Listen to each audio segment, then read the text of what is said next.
Ça se voit. Oui. Oui, c'est vrai, ça se voit. Non, ça, je déteste. La malhonnêteté. C'est fou que les gens sont malhonnêtes. C'est incroyable. Elle portait encore, à 90 ans, ce regard énigmatique qui avait marqué des générations de spectateurs. Un regard profond, presque insondable, où se reflétait la douceur des souvenirs et l'amertume des blessures. Anouk Aimée, la Lola de Jacques Demy, l'Anne Gauthier de Claude Lelouch, la muse sombre de Fellini, avait traversé un demi-siècle de cinéma comme une apparition fragile et souveraine. Elle était devenue un symbole d'élégance et de mystère, une silhouette reconnaissable entre toutes, célébrée dans les festivals, immortalisée par les plus grands metteurs en scène. Mais derrière la lumière des projecteurs, il y avait les fissures, car l'écran ne montre pas tout. Derrière chaque plan sublime, il reste des colères étouffées, des humiliations muettes, des rancunes jamais dites. Le public voyait une actrice de marbre, mais dans le secret de sa mémoire, Anouk Aimée gardait la trace de conflits souterrains, de rencontres qui laissèrent plus de cicatrices que d'éclats. Elle, qui paraissait si lointaine, si réservée, n'avait pas été épargnée par les affrontements d'ego, les incompréhensions, les blessures invisibles du métier. Dans ces derniers instants de gloire tranquille, elle accepta enfin de lever le voile. Comme si, à cet âge où l'on n'a plus rien à cacher, elle pouvait murmurer les noms qui l'avaient marquée à jamais. Ses confidences avaient la force des aveux tardifs. Ni colère tonitruante, ni vengeance, mais une vérité retenue trop longtemps. Elle choisit de dire ce qu'elle n'avait jamais osé prononcer publiquement. Et aujourd'hui, à 90 ans, Anouk Aimée révélait les 6 artistes qu'elle ne pouvait pas voir en peinture. Numéro 1. Federico Fellini. Rome, 1960. Cinecittà vibrait d'une énergie nouvelle, et au cœur de ce tumulte, Anouk Aimée entra dans l'univers de Federico Fellini.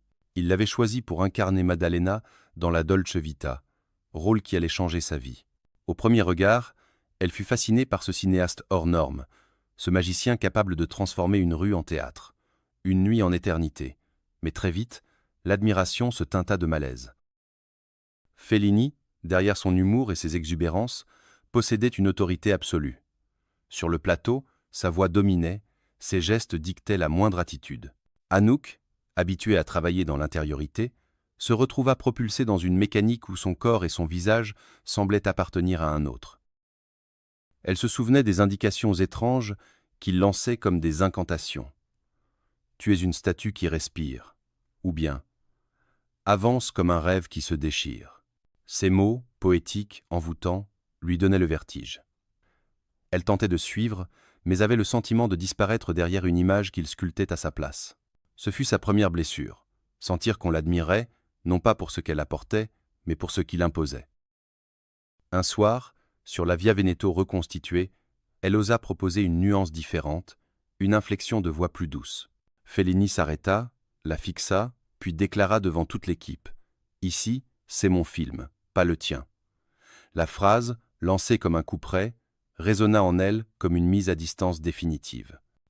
Elle comprit alors que l'homme qu'il avait choisi pour son mystère ne voulait pas de son âme, seulement de son image. À partir de ce jour, chaque scène devint une épreuve. Elle jouait, elle brillait, mais à l'intérieur, une fissure s'ouvrait. Derrière l'éclat du film qui allait marquer l'histoire, elle gardait en mémoire une solitude glacée, le sentiment d'être réduite à une silhouette. Pour le monde entier, la Dolce Vita fut un triomphe. Pour elle, ce fut aussi une cicatrice. Le triomphe de la Dolce Vita aurait pu sceller une alliance durable. Pourtant, dès les premiers mois qui suivirent, Anouk Aimée sut qu'elle ne reviendrait pas dans l'univers de Fellini. Le succès planétaire du film la propulsa au rang d'icône, mais l'étiquette qui lui colla à la peau la blessa. On la présentait partout comme la muse française de Fellini. Une formule brillante pour les journaux, mais insupportable pour elle. Elle n'était pas un objet, pas un ornement dans le théâtre d'un autre. Elle était une actrice, avec ses intuitions, ses propres silences, sa profondeur. Lorsque Fellini lui proposa de retravailler ensemble, elle hésita, puis déclina. Derrière sa voix chaleureuse, elle retrouvait la même emprise, la même volonté de posséder. Elle avait compris qu'il ne voyait en elle que la Maddalena éternelle et non la femme qui cherchait d'autres chemins. Chaque invitation réveillait en elle cette phrase terrible. « Ici, c'est mon film, pas le tien. impossible de l'oublier. Et pourtant, jamais elle ne renia son admiration pour son génie. Elle assistait de loin à la naissance de ses œuvres suivantes, fascinée, mais aussi amère. Elle reconnaissait son talent incomparable, mais savait qu'elle n'y aurait plus de place. Quand elle croisait Fellini lors des festivals, il riait, la saluait, l'appelait toujours « ma Maddalena ». Elle souriait poliment, mais son cœur se serrait, car derrière l'hommage, elle entendait la prison. Avec le temps, cette blessure devint une rancune discrète. Elle ne l'attaqua jamais publiquement, mais au crépuscule de sa vie, lorsqu'on lui demanda quels artistes elle ne pouvait pas voir en peinture, son nom surgit naturellement. Fellini fut à la fois son tremplin et sa cage, son triomphe et sa douleur. Pour le monde, il resta un maître. Pour elle, il demeura cette lumière qui l'avait illuminée, mais en la brûlant. Numéro 2. Marcello Mastroianni. Il incarnait l'Italie entière dans un sourire. Marcello Mastroianni, avec sa voix douce, son allure élégante et son ironie tendre, était adoré partout où il passait. Sur l'écran, il devenait l'amant idéal, le complice de toutes les passions. Mais pour Anouk aimée, derrière le charme, se cachait une légèreté qui l'irritait profondément. Elle avait croisé son chemin dans les cercles romains, sur les plateaux, dans les soirées de la Via Veneto. Toujours, il arrivait avec ce mélange de nonchalance et de séduction, comme si tout devait se plier à sa désinvolture. Au travail, cela se traduisait par une attitude qui la blessait. Là où Anouk cherchait la concentration, Marcello préférait la plaisanterie. Entre deux prises, il racontait des histoires, provoquait des éclats de rire, détournait l'attention. L'équipe l'adorait, bien sûr. Mais elle, plongée dans son rôle, avait l'impression de perdre la gravité nécessaire. Pour elle, le cinéma était une liturgie intime. Pour lui, un terrain de jeu où l'élégance suffisait à cacher le manque de rigueur. Un soir, après une projection, il se pencha vers elle et lança, d'un ton faussement galant. « Tu es trop mystérieuse, Anouk. Les hommes aiment les énigmes, mais seulement quand elles se laissent déchiffrer. » Elle esquissa un sourire, mais ses mains se crispèrent sous la table. Dans cette phrase se nichait tout ce qu'elle détestait. La réduction d'une femme à un jeu, le refus de prendre au sérieux sa profondeur. Elle ne se considérait pas comme une énigme à résoudre, mais comme une actrice cherchant la vérité dans chaque geste. Peu à peu, elle commença à l'éviter. Au festival, elle se tenait à distance, consciente que les photographes guettaient un cliché complice. Mais derrière son sourire figé, il n'y avait qu'une froideur polie. Elle ne voyait en lui qu'un homme trop occupé à briller pour remarquer la gravité des autres. Les années passèrent, mais le malaise demeura. Chaque rencontre avec Marcello Mastroianni confirmait l'impression d'un décalage irréversible. Ils partageaient parfois un plateau, un dîner, une interview collective. Toujours, il s'arrangeait pour séduire l'auditoire, transformer le sérieux en légèreté, détourner une scène en improvisation brillante. Le public applaudissait, les journalistes riaient, mais Anouk ressentait à chaque fois une frustration sourde. Ce qui, pour lui, n'était qu'un jeu, était pour elle une perte de vérité. Un jour de tournage, elle dut jouer une scène dramatique face à lui. Le silence était tendu, la caméra prête à saisir chaque frémissement. Au moment crucial, il lui lança un regard espiègle, presque moqueur. Le réalisateur, séduit, garda la prise. Le public n'y vit qu'un éclat de charme supplémentaire. Mais Anouk, en sortant du plateau, sentit une brûlure. On venait de lui voler l'intensité qu'elle voulait offrir. Elle comprit alors que leur langage d'acteur ne se rencontrerait jamais. Dans ses souvenirs, elle ne parla pas de haine, mais d'une incompréhension fondamentale. Elle reconnaissait le talent de Marcello, sa présence unique.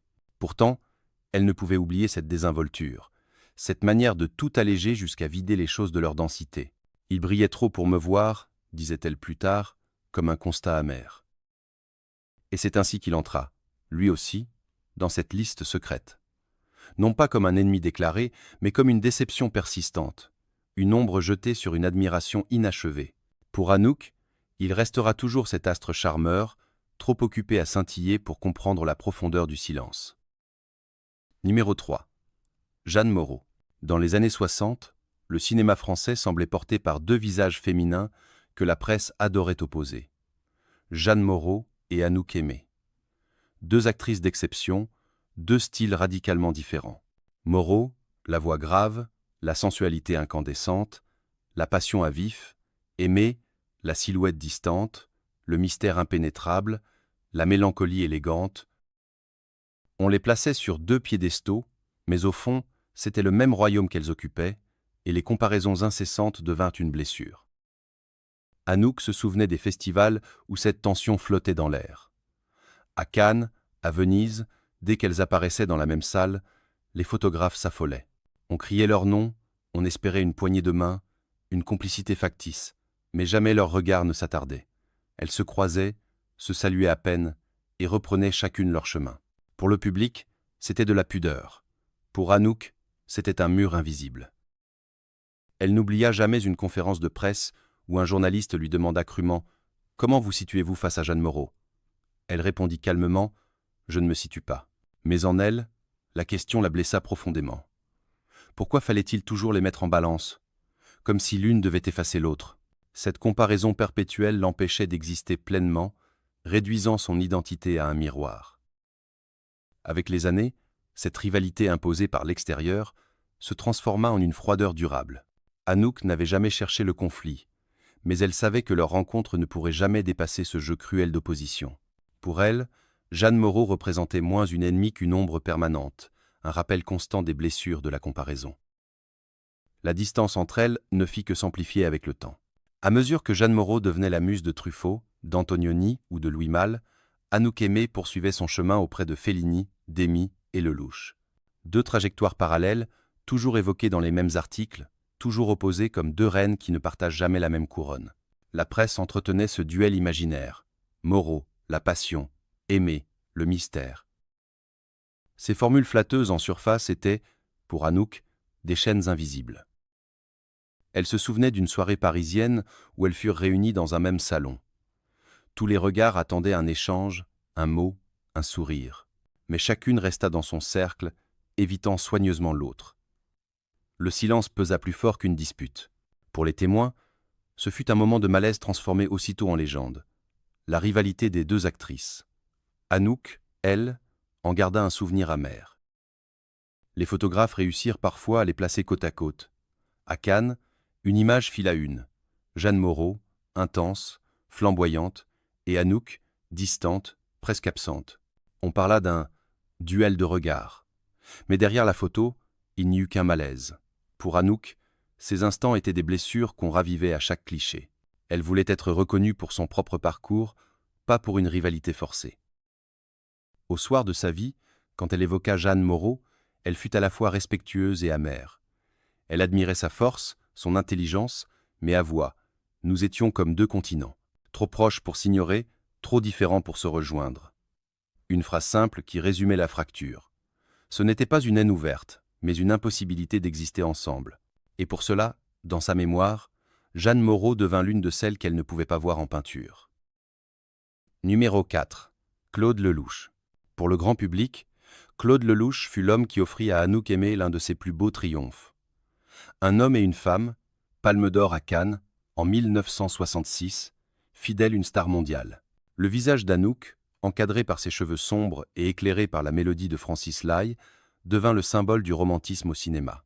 Lelouch, jeune cinéaste audacieux, trouva en elle une incarnation parfaite de son héroïne. Au début, Anouk ressentit une vraie complicité, une liberté nouvelle après les blessures laissées par Fellini. Mais ce qui commença comme une rencontre miraculeuse devint rapidement une prison dorée. Lelouch, grisé par le succès, ne cessa de revenir à cette image fondatrice. Chaque projet, chaque idée semblait n'être qu'une variation de ce premier chef-d'œuvre. Pour lui, Anouk était éternellement Anne Gauthier. Pour elle, c'était une réduction insupportable. Elle voulait explorer d'autres rôles, d'autres facettes, mais Lelouch insistait pour la replonger sans cesse dans le même souvenir. Elle se souvenait d'un dîner où il lui raconta, avec enthousiasme, un nouveau scénario. Encore une fois, une histoire d'amour mélancolique, encore une héroïne qui ressemblait à Anne. Anouk l'écouta poliment, mais sentit une lassitude peser sur ses épaules. Elle n'était plus une actrice libre, mais une image figée, prisonnière d'un passé que le cinéaste refusait de laisser mourir. Ce fut pour elle une désillusion cruelle. Derrière la tendresse apparente, elle devinait une appropriation. Elle se rendit compte que Lelouch n'écoutait pas son désir d'évasion, qu'il cherchait seulement à préserver son mythe. Dans ce décalage, la rancune commença à naître. La collaboration continua malgré tout. 20 ans plus tard, Lelouch réunit Anouk Aimée et Jean-Louis Trintignant pour tourner Un homme et une femme. 20 ans déjà. Tout semblait réuni pour réveiller l'émotion d'autrefois. Mais en lisant le scénario, Anouk comprit qu'il s'agissait surtout d'une répétition. Les dialogues reprenaient la même mélodie, les gestes semblaient copiés sur ceux du passé. Elle se sentit prisonnière d'une mémoire qui n'était pas la sienne. Sur le plateau, elle joua avec son professionnalisme habituel, mais en elle, quelque chose se brisa. Elle avait le sentiment de rejouer un rôle figé, de se regarder dans un miroir qui refusait de vieillir. Lelouch ne filme pas l'avenir, il filme ses souvenirs, confia-t-elle plus tard. Et dans ses souvenirs, elle n'était plus qu'une silhouette, un écho. Les spectateurs retrouvèrent avec émotion la magie des années 60.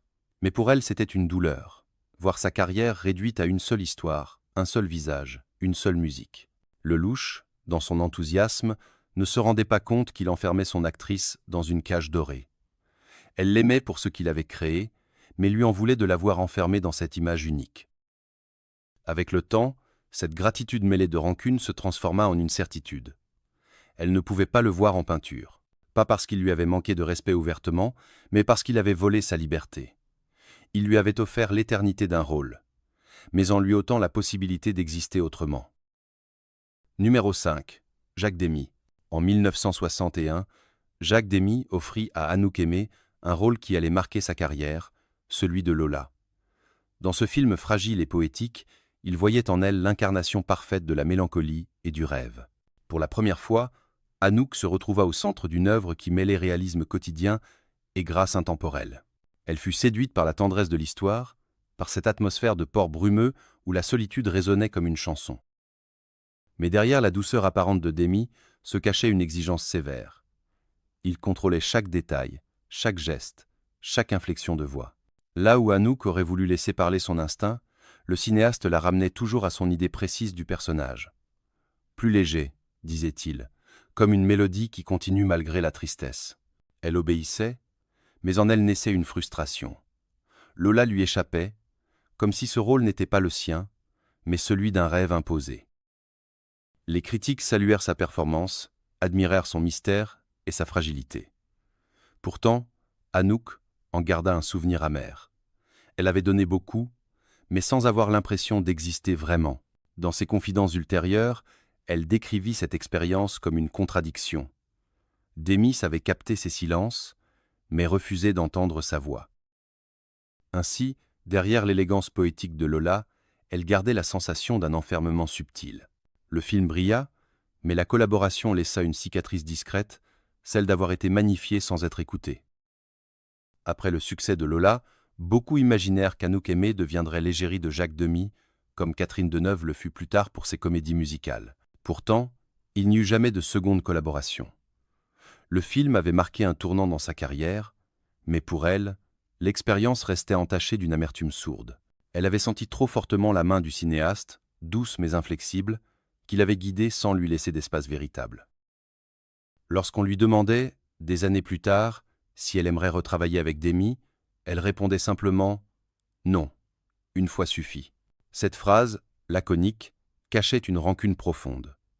Elle reconnaissait son talent, admirait sa poésie, mais elle ne voulait plus revivre cette sensation d'être façonnée de l'extérieur. Dans ses souvenirs, elle résumait leur relation par une image cruelle. Il filmait mes silences, mais il n'écoutait pas ma voix. Demy avait saisi l'aura mystérieuse qu'elle portait, mais il l'avait enfermée dans une image figée, incapable d'évoluer. Pour une actrice qui cherchait toujours la liberté, ce fut une trahison douce, mais bien réelle. Ainsi, si Lola resta une œuvre magnifique, il demeura pour elle le symbole d'une collaboration inachevée. Derrière le chef-d'œuvre, il y avait la blessure d'une actrice réduite à l'état d'icône, privée de son souffle intérieur. C'est pour cette raison qu'elle plaça Jacques Demy parmi ceux qu'elle ne pouvait pas voir en peinture. Non par haine, mais par refus de revivre ce sentiment d'enfermement. Numéro 6. Alain Delon. Il était le symbole de la beauté insolente, l'acteur qui incarnait à lui seul une génération de cinéma. Alain Delon, avec son visage sculpté, ses yeux glacés et sa démarche de fauve, fascinait le monde entier. Mais pour Anouk Aimée, cette lumière éclatante avait quelque chose d'écrasant. Ils se croisèrent souvent dans les festivals, les dîners mondains, les soirées où tout le cinéma français se rassemblait. Et chaque fois, elle ressentait la même chose, une distance insurmontable. Delon attirait les regards comme un soleil attire les corps, mais il brûlait aussi ceux qui s'approchaient trop près. Anouk, discrète, observait cet homme qui ne cessait de parler de lui, de ses films, de ses succès. Elle respectait son talent, reconnaissait son magnétisme, mais avait l'impression qu'il ne voyait dans les autres qu'un miroir destiné à refléter sa propre gloire. Un soir, lors d'un dîner à Paris, il lui dit avec un sourire : « Vous êtes une belle statue, Anouk, mais une statue reste froide. » Elle garda le silence, mais cette phrase resta gravée. Elle n'était pas de marbre. Elle était une femme de chair, une actrice de nuances et de fragilité. Ce jugement, à la fois flatteur et humiliant, creusa une cicatrice. Dès lors, elle sut qu'il n'y aurait jamais de vraie complicité entre eux. Trop d'ego, trop de fierté, trop de lumière pour laisser place au partage. Elle choisit la réserve, lui offrait des sourires polis, mais au fond, elle se tenait loin. Car pour elle, Alain Delon représentait tout ce qu'elle fuyait. L'orgueil éclatant, l'égoïsme des dieux modernes. Les années défilèrent, mais l'impression première ne changea pas. Chaque rencontre avec Alain Delon confirmait à Anouk Aimée qu'ils appartenaient à deux mondes opposés. Elle, tout en intériorité, construisait ses personnages dans le silence, dans la pudeur. Lui, éclatant, imposait sa présence comme une évidence. Devant les caméras, il pouvait paraître complice, deux mythes réunis par l'histoire du cinéma français. Mais dès que les flashs s'éteignaient, le vide s'installait. À Cannes, lors d'un hommage dans les années 1980, ils furent placés côte à côte devant une nuée de photographes. Delon serra sa main rapidement, comme on accomplit un rituel mondain. Le cliché fit le tour des journaux, deux légendes face au public. Pourtant, Anouk n'en garda qu'un souvenir glacial. Ce geste, poli mais vide, résumait leur relation, une façade brillante, sans chaleur. Dans l'intimité de ses confidences tardives, elle avouait que Delon incarnait pour elle une lumière trop forte, insupportable. Avec lui, disait-elle, il n'y a pas de dialogue, seulement un monologue. Elle admirait son talent, reconnaissait son aura, mais ne pouvait accepter son univers centré sur lui-même. Pour une actrice qui avait bâti sa carrière sur le mystère et la délicatesse, Delon représentait l'excès, l'orgueil, l'impossibilité du partage. Ainsi, lorsqu'elle dressa la liste de ces artistes qu'elle ne pouvait pas voir en peinture, son nom s'imposa comme une évidence. Non pas par haine, mais par fatigue, par rejet d'un éclat qui l'éblouissait au lieu de l'éclairer. Elle avait partagé des instants publics avec lui, mais jamais une vraie rencontre. Au soir de sa vie, elle résuma ce sentiment en une phrase simple. Il fut un soleil. Mais moi, je préfère l'ombre. À 90 ans, Anouk Aimée se tenait comme une silhouette fragile, mais invincible, entourée des ombres et des éclats de toute une vie de cinéma. Elle n'avait jamais été de celles qui crient ou qui scandalisent. Son art résidait dans le silence, dans un regard qui en disait plus qu'un long discours. Mais dans la sérénité de l'âge, elle osa prononcer les noms qu'elle avait gardés en elle, comme des pierres lourdes au fond de la mémoire. Fellini, Mastroianni, Moreau, Lelouch, Demy, Delon. Autant de visages admirés du public, mais pour elle, autant de blessures restées ouvertes. Ce n'était pas une liste de haine, mais une cartographie intime des cicatrices. Chacun d'eux avait, à sa manière, contribué à sa gloire, tout en lui infligeant une douleur qu'elle n'oublia jamais. Ainsi allait la vie d'artiste, une alternance de triomphe éclatant et de solitude muette. En révélant ces noms, elle ne cherchait pas à régler des comptes. Elle offrait simplement un éclat de vérité, comme on entr'ouvre une porte restée close trop longtemps.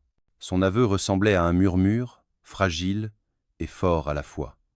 Comme si elle disait au monde, derrière l'icône, il y a une femme, avec ses colères, ses rancunes, ses blessures invisibles. Aujourd'hui encore, ces films demeurent. La Dolce Vita, un homme et une femme, Lola, autant d'images gravées dans la mémoire collective. Mais derrière ces chefs-d'œuvre se cache la vérité d'une actrice qui sut traverser les décennies avec grâce et pudeur, sans jamais céder à la facilité du scandale. Elle n'a jamais reparlé à certains d'entre eux, mais peut être que le silence était aussi une réponse.